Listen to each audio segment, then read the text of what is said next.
We're here at the Estoril circuit near Lisbon, Portugal, with what appears to be the world's greenest supercar, and it is none other than the Lamborghini Aventador SVJ.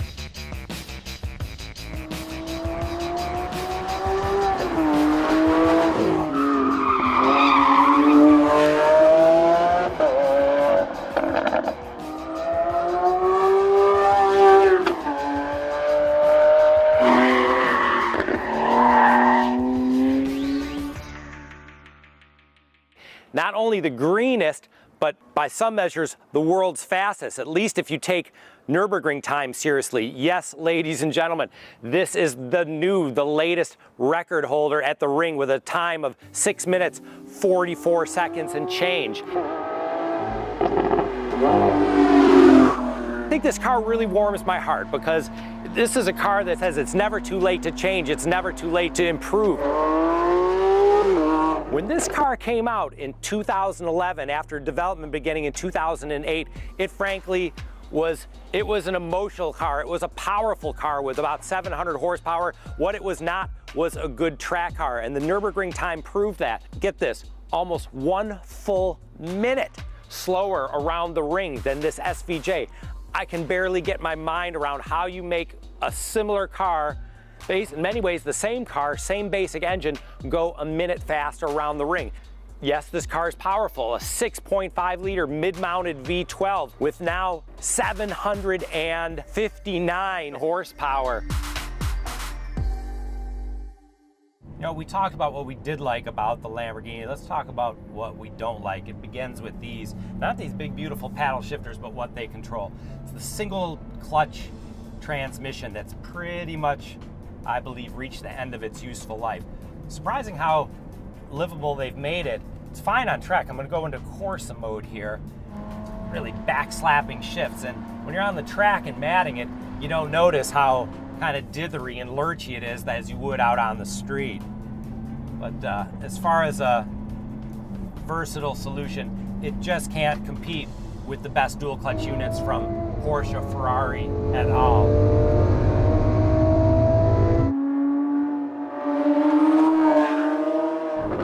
One of the things to really notice about this car is the improved turn-in. And that's from the four-wheel drive system that now totally decouples the front wheels. When you're under hard braking, you begin to initiate a turn, bingo, front wheels have one job to do at that point, and that's to steer the car. And they're not tasked with driving the wheels at all. So you're in an exclusively rear drive car as you're entering turns or under hard braking. Great stuff. And as soon as I unwind the wheel and get back on the gas, I start getting a little bit of help from those front wheels. Some of the particulars: a 2.8 second 0 to 60 run, 8.6 seconds to 124 miles an hour, and a blistering 217 mile an hour top speed. $518,000 or so to start. Call it about $550,000 to $600,000 once options are in.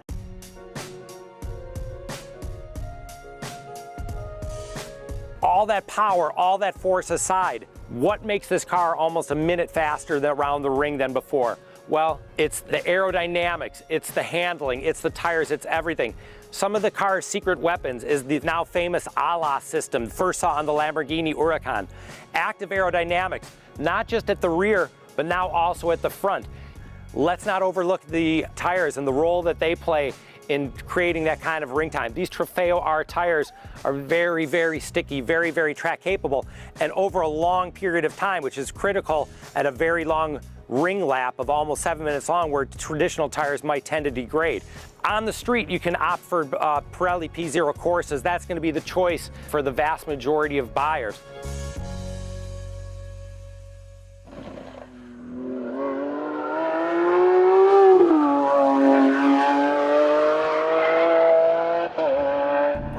The pièce de résistance is the active aerodynamics, front and rear, the ALA system.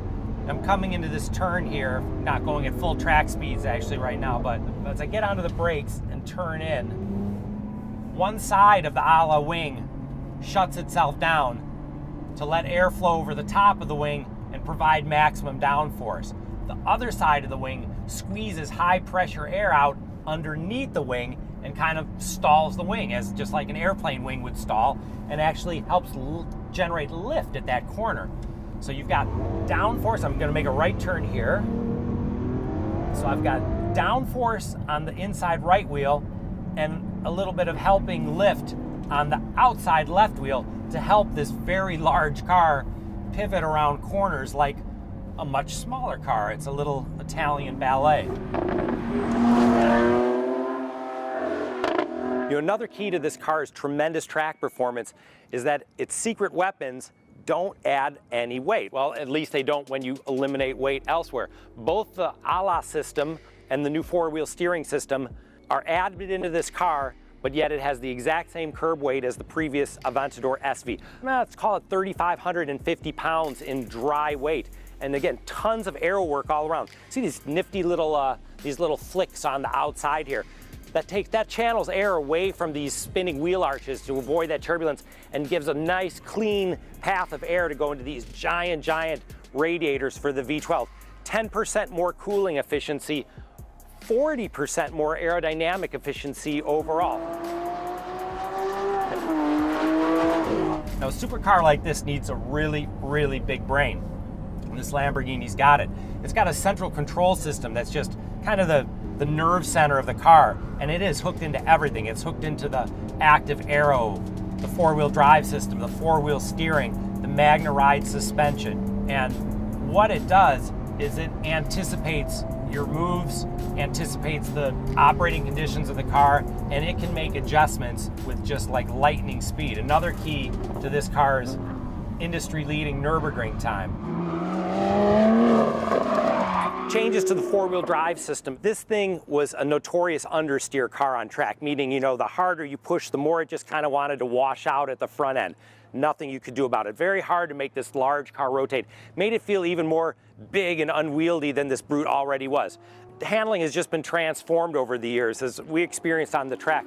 Head into one of these fast turns, like at the end of this straightaway, where just a few minutes ago I was hitting 172, 173 miles an hour on this very straight.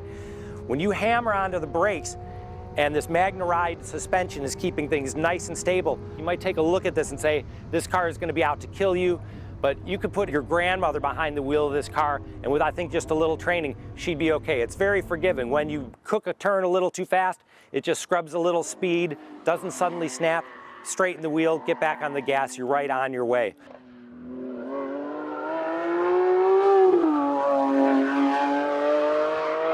Lamborghini is rightfully proud of their commitment to a naturally aspirated, old-school V12 engine, and they are not giving it up without a fight.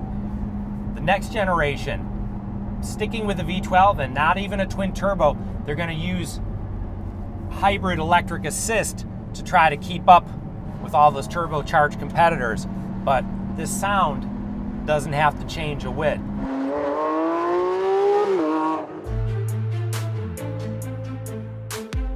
We're talking explosive power, surprisingly livable handling, and forgiving too. That's the thing that just really impresses me with this car. In the modern idiom of supercars, you can really extract this performance on road, on track, and not feel like you're tempting death with every move. Lamborghini Aventador SVJ kind of restores our faith in supercars, testament to that engineering evolution. A car that wasn't all that on track just a few years ago, now the king of the ring, the Lamborghini Aventador SVJ.